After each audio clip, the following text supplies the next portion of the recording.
Good morning, everybody.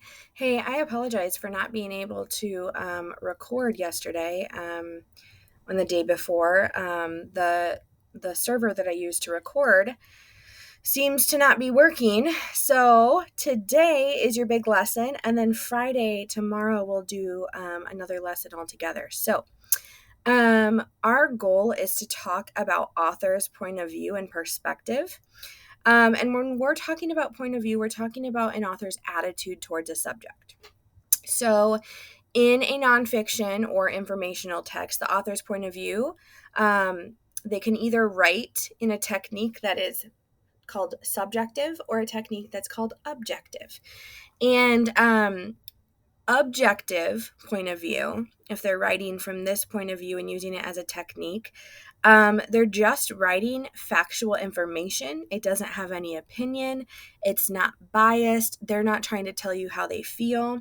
So, for example, a piece of objective writing might be an article from a magazine telling you how to build your own birdhouse. Okay, it is straight facts.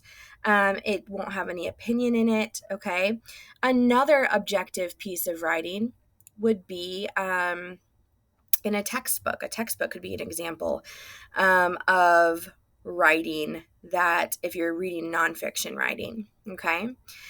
Subjective writing is a technique that authors use to place their opinion in their writing. So they might use different techniques or writing styles and craft to help them write subjectively.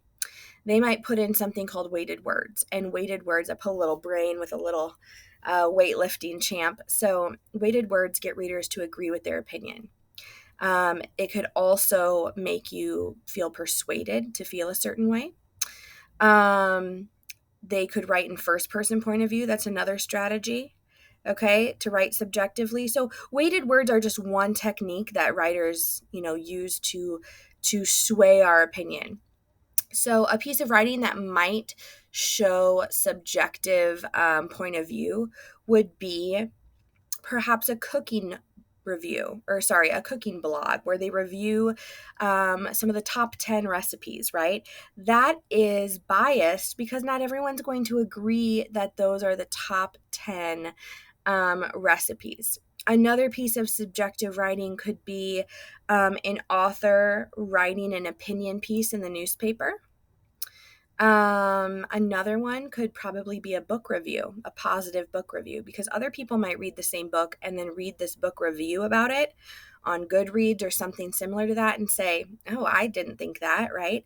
So a subjective piece of writing is a writing that when the author tries to tell their opinion, and they try and tell their opinion, and they either try to persuade you to feel the same way, or they might also want you to take action.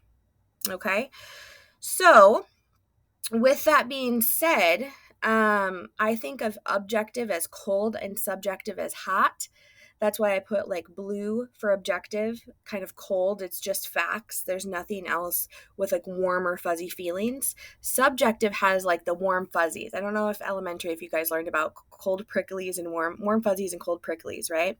So I think of like subjective as emotional writing. It tries to draw us in for a certain purpose, either so the author can persuade us or just to get their opinion out. And objective is just factual. It's not biased. It's just very cold and cut and to the point.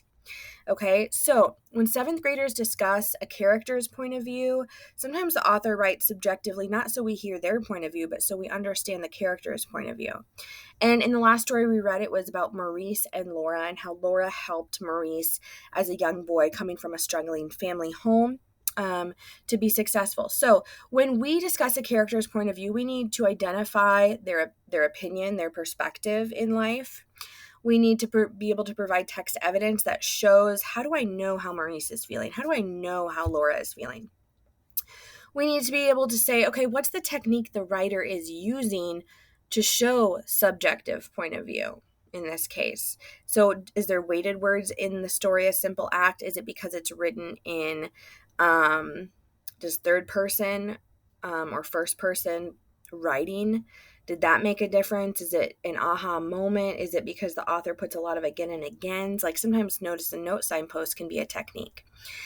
And then we have to analyze or really think deeply and discuss how the writing technique is changing that meaning for the reader. Like, how does that word, if I see the word, a weighted word in the text, like the students swarmed the hallways. Swarmed would be a weighted word because I could have just said this, there were many students in the hallway.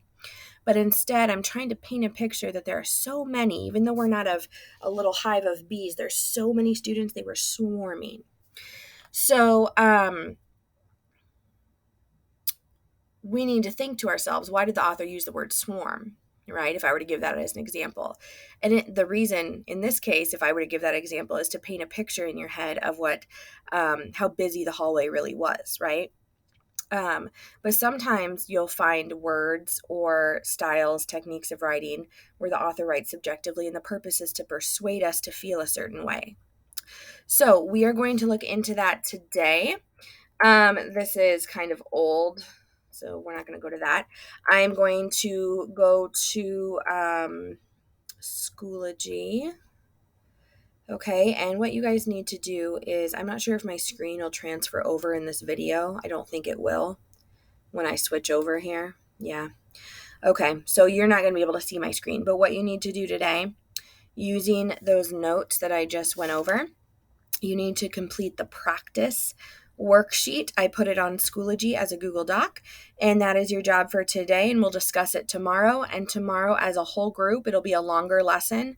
You will need to